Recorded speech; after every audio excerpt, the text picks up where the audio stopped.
हम लोग अभी तक में दो चर वाले रैखिक समीकरण युग्म का व्यापक रूप देख चुके हैं। व्यापक रूप तीन को कोई हल नहीं, एक हल और अनंत है। और दो चर वाले जो रैखिक समीकरण युग्म है उसको हल करने का जो चार विधि है उसमें से एक ग्राफीय विधि था, एक विलोपन विधि, प्रतिस्थापन विधि और बीजगणित विधि। पिछला क्लास में हम लोग चारों विधि को अच्छा से जान गए थे। अब कुछ क्वेश्चन को देख लेते हैं प्रैक्टिस के लिए। पहला क्वेश्चन है कि निम्न समीकरण को विलोपन एवं प्रतिस्थापन विधि से हल कीजिए।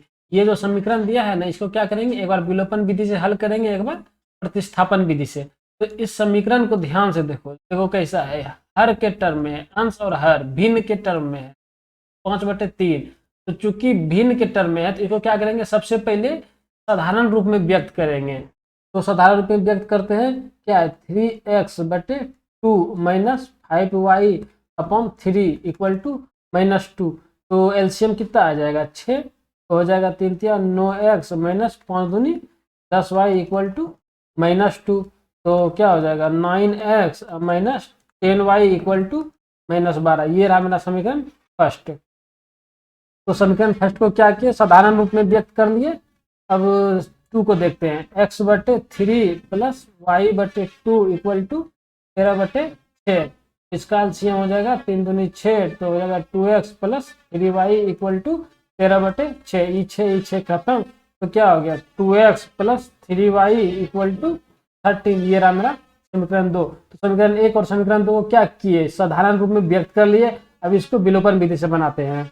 विलोपन विधि में क्या करते हैं कि जो दो चर राशि है ना, एक x एक y, तो दोनों चर राशि में से क्या करेंगे, एक को समान कर देंगे। या तो x को समान कर दें या तो y को समान कर दें। तो हम लोग यहाँ पे क्या करते हैं, x को समान करते हैं। x को समान करने के लिए क्या करना पड़ेगा, समीकरण 1 में 2 से गुना और समीकरण 2 में 9 से गुना। तो क्या हो जाएगा 9 दूनी 18 और 2 9 18। तो इस तरह से क्या होगा, मेरा x राशि बराबर हो जाएगा। उसी प्रकार से हम चाहे तो y को बराबर भी कर सकते हैं। जैसे यहाँ पे 3 से गुना कर देंगे, यहाँ पे 10 से गुना कर देंगे।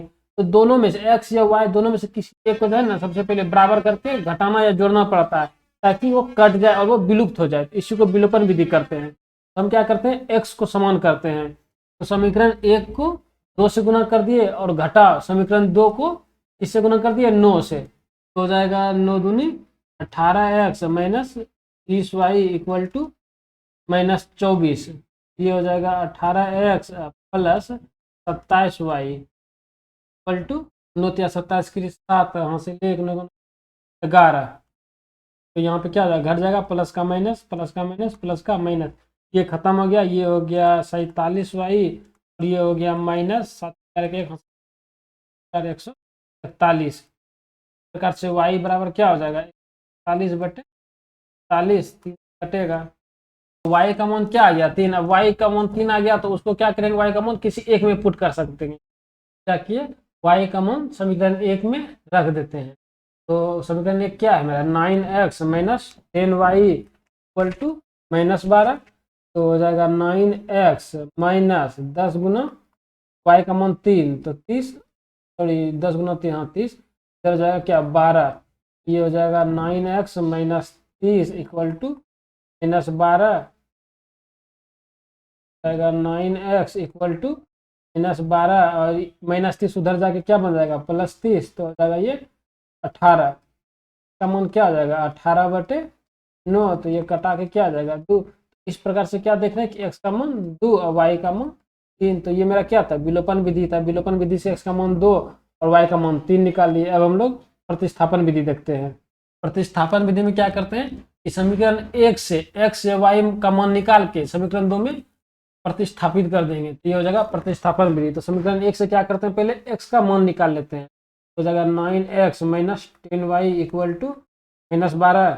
तो हो जाएगा 9x equal to -12 plus 10y, ये -10 उधर जाके प्लस में हो जाएगा। हो जाएगा x equal to -12 plus 10y बटे।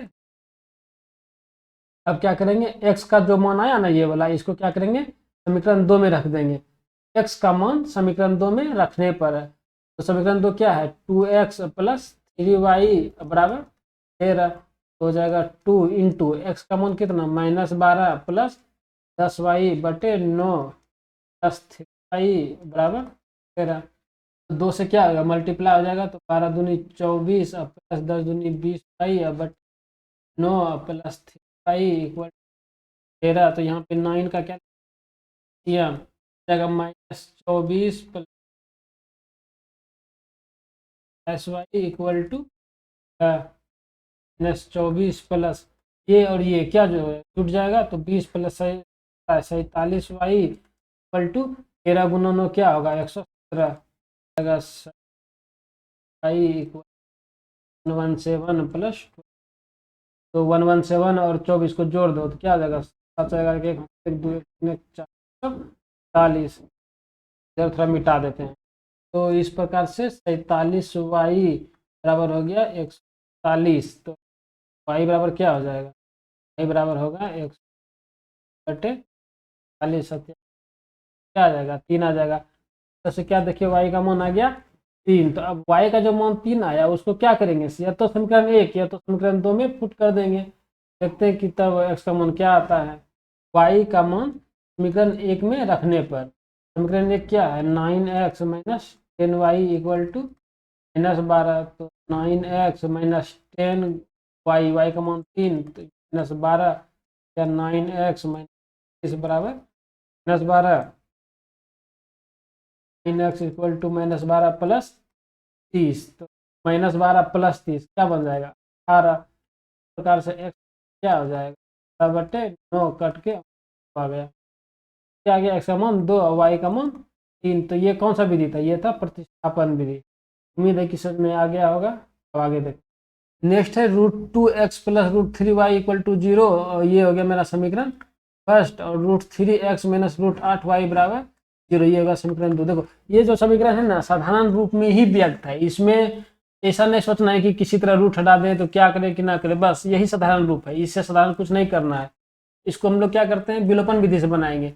एक्स के साथ क्या है यहाँ पे √2 और यहाँ पे एक्स के साथ क्या है √3। तो हम क्या करते हैं 1 को कर देते हैं √3 से गुना और 2 को कर देते हैं √2 से गुना। तो क्या हो जाएगा, समीकरण 1 को गुना कर दिए √3 से, घटा देंगे समीकरण 2 के साथ, अब कितना से गुना करेंगे √2 से, हो जाएगा √2 गुना √3 √6x प्लस √3 गुना √3। तो क्या हो जाएगा, ये तो 3 हो जाएगा, 3y बराबर 0।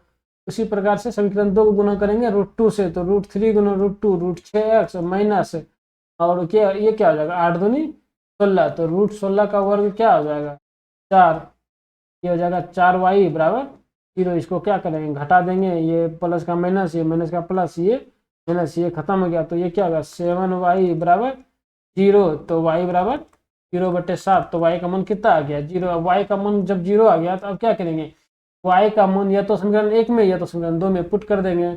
y का मान समीकरण 1 में रखने पर समीकरण 1 क्या है √2x plus √3y equal to 0। तो हो जाएगा √2x प्लस √3 गुना y का मान 0 इक्वल टू 0। तो √2x प्लस 0 बराबर 0। तो इस पर मान क्या आ जाएगा 0/√2, ये भी हो जाएगा 0। प्लस x का मान 0, y का मान 0। अब आगे देखते हैं, आगे है 0.2x प्लस 0.3y बराबर 1.3। तो ये भी जो है ना ये भी साधारण रूप में ही व्यक्त है, इसको कुछ नहीं करना, इसको क्या करना है समीकरण 1 मान लेना है, इसको समीकरण 2 मान लेना। अब इसका देखो दशमलव भी हटाएंगे तो नीचे 10 आएगा, वैसे ही बन सकता है, बहुत लंबा बनेगा, और हम लोग को दशमलव का कैलकुलेशन आता ही है तो दशमलव के सहिते बना लेंगे। तो क्या करते हैं सबसे पहले इसको देखो, यहाँ पे 0.2 है, यहाँ पे 0.4 है। अगर समीकरण 1 को 2 से गुना कर देते हैं, x का टर्म जो है ना क्या हो जाएगा बराबर हो जाएगा। तो क्या करते हैं समीकरण 1 को 2 से गुना कर देते हैं, तो समीकरण 1 को गुना कर देते हैं किससे 2 से, और घटा देंगे समीकरण 2 के साथ, हो जाएगा गुना करके 0.4x प्लस 0.x 10 13 दूनी 26 2.6, और समीकरण 2 हो जाएगा 2.4x प्लस 0.5y, यहाँ पे भी y होगा, यहाँ पे बराबर होगा, ये हो जाएगा 2.3। अब इसको क्या कर देंगे घटा देंगे, प्लस का माइनस प्लस का माइनस प्लस का माइनस, ये खत्म हो गया। 0.6 घटा 0.5 क्या हो जाएगा 0.1y, 2.6 घटा 2.3 ये क्या हो जाएगा 0.3 0.3 तो y का मान क्या आ जाएगा 0.3 बटे 0.1, ये कट के क्या बन जाएगा 3। तो इस तरह से y का मान क्या आ गया 3 आ गया। अब y का मान 3 आ गया तो y का मान क्या करते हैं समीकरण 1 में पुट कर देते हैं। तो y का मान समीकरण 1 में रखने पर समीकरण 1 कितना हो गया 0.2x प्लस 0.3y बराबर 1.3 हो जाएगा 0.x प्लस 0.3y, तो y का मान हो गया कितना 3 बराबर 1.3। 0.2x प्लस 0.9 इक्वल टू 1.3 हो जाएगा 0.2x बराबर 1.3। इस 0.9 को क्या करेंगे उस साइड लेके जाएंगे तो क्या हो जाएगा 0.9 0.2x बराबर 1.9 और घटा 0.9 क्या हो जाएगा 9 4 13 0.4 प्रकार से x का मान क्या हो जाएगा 0.4 बटे 0.2 तो कटाएंगे तो 10 कटेगा 2 से क्या आ गया x का मान 2 आ गया y का मान 3 आ गया, यही हो गया मेरा आंसर। नेक्स्ट प्रश्न है p के किन मानों के लिए निम्न समीकरणों के युग्म का एक अद्वितीय हल, ठीक है। तो क्या करना है इसमें p का मान निकालना है, ठीक ना। p का मान निकालना, p का वैसा मान निकालना है जिससे कि समीकरण क्या हो जाए अद्वितीय हल हो जाए। अद्वितीय मतलब केवल एक हल। केवल एक हल के लिए शर्त जानते हैं क्या होता है a1 बटे a2 बराबर नहीं होगा किसके b1 बटे b2 के। तो यहाँ पे देखो ये रहा मेरा समीकरण फर्स्ट, ये रहा समीकरण सेकेंड। तो इसमें ये जो 4 है ये क्या हो जाएगा a1, ये p हो जाएगा b1 और ये हो जाएगा c1। लिख लेते हैं सबसे a1 का मान 4, b1 का मान p और c1 का मान 8 और a2 का मान 2, b2 का मान 2 और c का मान 2। तो अद्वितीय हल के लिए क्या शर्त है a1 बटे a2 4 बटे 2 बराबर नहीं होगा किसके तो b1 बटे b2 के। तो अब इसको हल कैसे करेंगे, यहाँ पे बराबर नहीं है तो कैसे हल होगा। ऐसे मान लो कि 4 बटे 2 बराबर p बटे 2 रहता, तो जैसे इसको हल करेंगे ना उसी प्रकार से इसको भी हल करेंगे। बस दोनों में डिफरेंस यही रहेगा कि यहाँ पे जो चिन्ह यूज करेंगे वो बराबर नहीं का चिन्ह यूज करेंगे और इसमें बराबर का चिन्ह यूज करते हैं। तो बराबर का चिन्ह में यूज में क्या होता है क्रॉस मल्टीप्लाई होता है, तो इसमें भी क्रॉस मल्टीप्लाई कर देते हैं। तो सॉल्व करते हैं तो क्रॉस मल्टीप्लाई कर देंगे तो क्या हो जाएगा 2 दूनी, तो इससे के साथ गुना कर देंगे तो 4 दूनी 8 बराबर नहीं होगा किसके तो 2p के। इसीलिए p बराबर नहीं होगा कैसे तो 8 बटे 2 तो हो गया बराबर नहीं 4। कहने का मतलब है कि p does not equal to 4, p का मान 4 नहीं होगा। तो p का मान 4 नहीं होगा तो इसका मतलब क्या है कि p का मान कुछ भी हो सकता है बस 4 नहीं होगा। तो इसका मतलब है कि p का मान 4 नहीं होगा और 4 नहीं होगा का मतलब p का मान 4 के अलावा कुछ भी हो सकता है, 4 छोड़कर कोई भी संख्या हो सकता है। तो यही हो गया इसका आंसर। अब अगला प्रश्न है k के किस मान के लिए निम्न रैखिक समीकरणों के युग्म के अपरिमित रूप से अनेक हल होंगे। पहले तो क्या करना है इसमें k निकालना है, अपरिमित है, अपरिमित मतलब अनेक अनंत हल। तो उसके लिए क्या शर्त होता है a1 बटे a2 बराबर होना चाहिए b1 बटे b2 और बराबर होगा c1 बटे c2 के। यहाँ पे देखो x का जो गुणांक है ना कौन है k है, ये हो गया मेरा a1, ये हो जाएगा मेरा b1 और यहाँ से यहाँ तक माइनस k माइनस 3 क्या हो जाएगा ये c1। तो पहले इसको लिख लेते हैं 1 का मान k, b1 का मान 3 और c1 का मान माइनस ब्रैकेट बंद सॉरी ब्रैकेट शुरू k माइनस 3 ब्रैकेट बंद ये रहा और a2 हो जाएगा 12 और b2 हो जाएगा k और c2 हो जाएगा माइनस k। अब इसको क्या करो अपरिमित रूप का जो शर्त होता है उस पर रख देते हैं। तो a1 बटे a2 k बटे 12 बराबर 3 बटे k बराबर माइनस k माइनस 3 बटे माइनस k। देखो यहाँ पे क्या हो गया कि दो दो बराबर हो गया, तो इसको कैसे सॉल्व करेंगे। सबसे पहले क्या करेंगे इसको सॉल्व करेंगे, इसको सॉल्व करके मान लेंगे समीकरण फर्स्ट और फिर इसको सॉल्व कर लेंगे और इसको सॉल्व करने के बाद इसको मान लेंगे समीकरण सेकेंड। तो समीकरण फर्स्ट और समीकरण सेकेंड के आधार पे जो है ना निष्कर्ष निकालेंगे कि k का मान क्या होगा। तो देखते हैं करके क्या आता है k का मान। तो सबसे पहले क्या करेंगे समीकरण 2 निकालते हैं, सॉरी समीकरण 1 निकालते हैं। सबसे समीकरण 1 बनेगा k बटे 12 बराबर p बटे k, यहाँ से लेके यहाँ तक तो कैसे सॉल्व करेंगे, क्रॉस मल्टीप्लाई करेंगे तो के का गुना कर देंगे किसके साथ, के साथ, अब 12 गुना कर देंगे 3 के साथ, तो हो जाएगा के गुना के स्क्वायर और 12 गुना 3 क्या हो जाएगा 12 तिया 36। तो के बराबर क्या हो जाएगा, स्क्वायर हट के उस साइड जाएगा तो रूट 36, और रूट 36 का मान क्या होता है +-6। +-6 का मतलब क्या हुआ, या तो +6 हो सकता है या फिर -6 हो सकता है, दोनों में से कुछ भी हो सकता है, लेकिन को एक ही को लेना है। वो समीकरण 2 से पता चलेगा कि कौन सा एक, तो समीकरण 1 मान लेते हैं। अब समीकरण 2 कैसे निकालेंगे, समीकरण 2 निकालेंगे यहाँ से, इसको हटा देते हैं तो यहाँ से समीकरण 2 निकल गया। इसको यहाँ से देखो, यहाँ के ये खत्म हो गया, ये माइनस खत्म हो गया, क्या बचा 3 बराबर के -3, तो हो जाएगा 3 + 3 बराबर के, तो हो जाएगा के बराबर 6। ये हो गया समीकरण 2। देखो समीकरण 1 क्या बोल रहा है कि या तो आंसर 6 या तो -6, समीकरण 1 बोल रहा है। समीकरण 2 बोल रहा है कि नहीं सिर्फ 6 लेना है। तो दोनों में जो कॉमन बात आया ना, जो बीच का बात आया, वो आया यही कि के का मान 6 ही लेना है। यही हो जाएगा मेरा क्या आंसर, के का मान 6। अब आगे देखते हैं। अगला प्रश्न है, ए और बी के किन मानों के लिए निम्न रैखिक समीकरणों के युग्म के अपरिमित रूप से अनेक हल हैं। ठीक है, तो अनेक हल है, तो अनेक हल के लिए तभी तुरंत देखिए कि क्या फॉर्मूला था, a1/a2, अब बराबर बराबर करते चल जाना है। तो सबसे पहले क्या करते हैं, a1 a2 लिख लेते हैं। a1 कितना हो गया 2, b1 कितना हो गया 3 और c1 हो गया 7। a2 हो गया -a-b, b2 हो गया a + b, और c2 हो गया a + b - 7। अब इसको क्या करेंगे, अपरिमित रूप के जो शर्त होता है उस पर रख देंगे। तो a1/a2 करो 2/a-b बराबर 3/+b बराबर 7/3a + b - 7। अब क्या करेंगे, अब जैसे पिछला बार किए थे ना वैसे करेंगे। सबसे पहले क्या करेंगे, इतना सा को सॉल्व करेंगे, मान लेंगे समीकरण 1, फिर क्या करेंगे इसको सॉल्व करेंगे, इसको मान लेंगे समीकरण 2। समीकरण 1 और समीकरण 2 को निकाल के उसके आधार पर करना, आगे निष्कर्ष निकालना है कि क्या करना है। तो समीकरण 1 कहाँ से कहाँ तक, यहाँ तक हो जाएगा। तो 2/a-b बराबर 3/a + b, तो क्रॉस मल्टीप्लाई होकर क्या बन जाएगा 2a + 2b बराबर 3a - 3b हो जाएगा।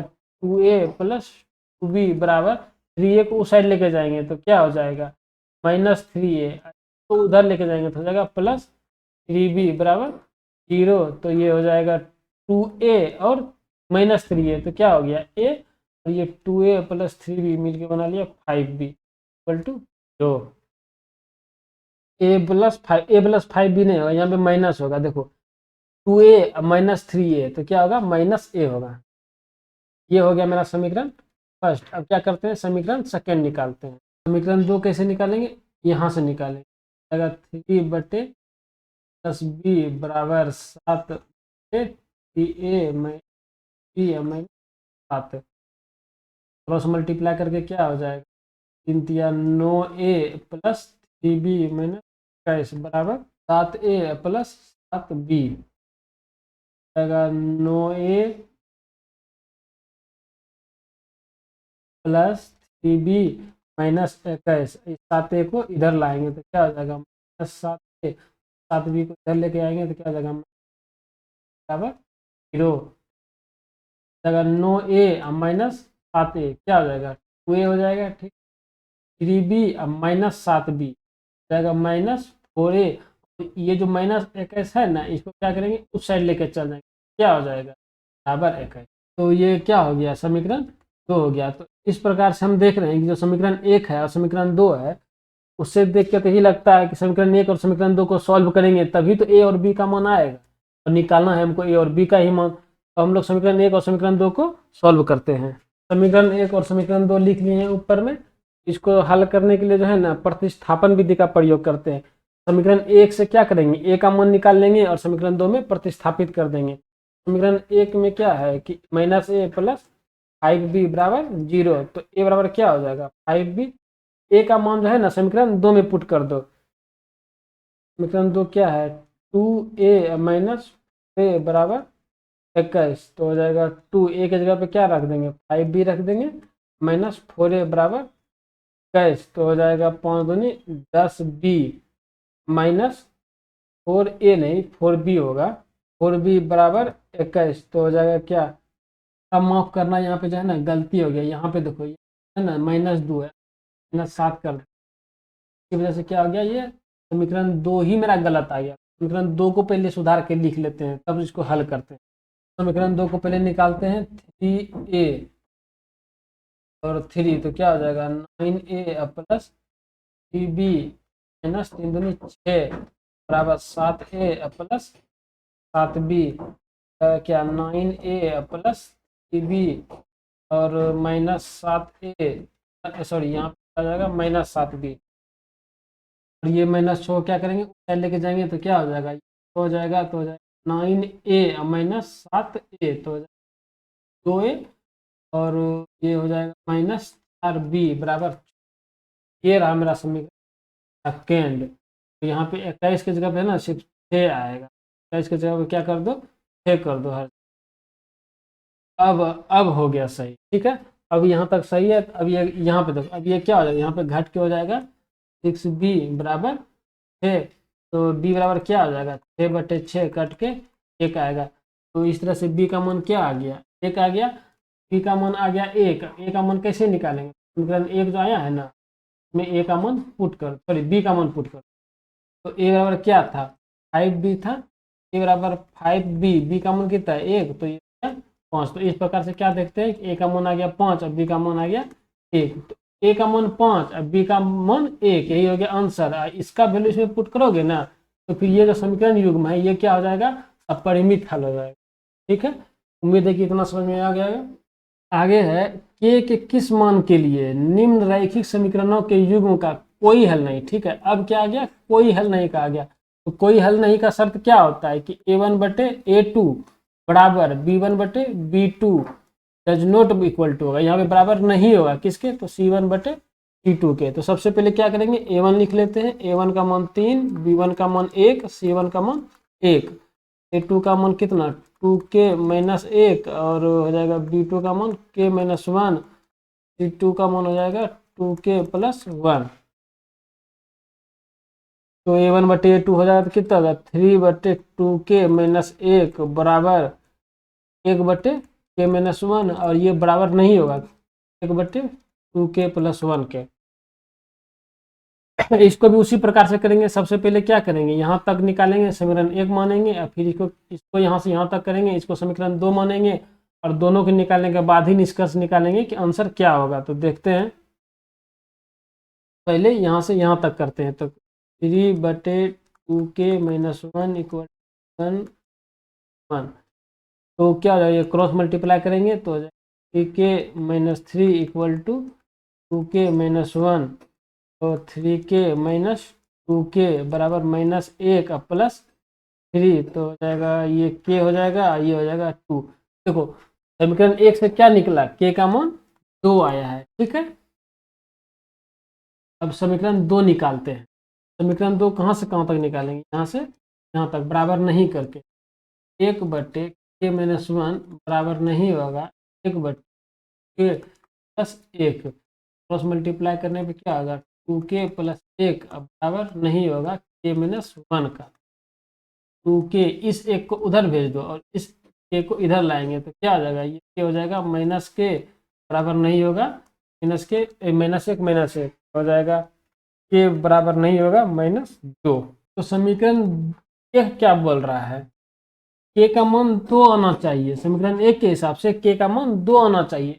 k समीकरण 2 क्या बोल रहा है कि भाई -2 छोड़ के जो लेना है ले लो, मतलब समीकरण 1 बोल रहा है कि सिर्फ 2 ही लेना है, और समीकरण 2 बोल रहा है कि -2 को छोड़ दो, उसको मत लो, बाकी जो लेना है ले लो। तो दोनों मिला के जो उभयनिष्ठ बातें आती यही आती है कि k का मान जो है ना 2 ही होगा।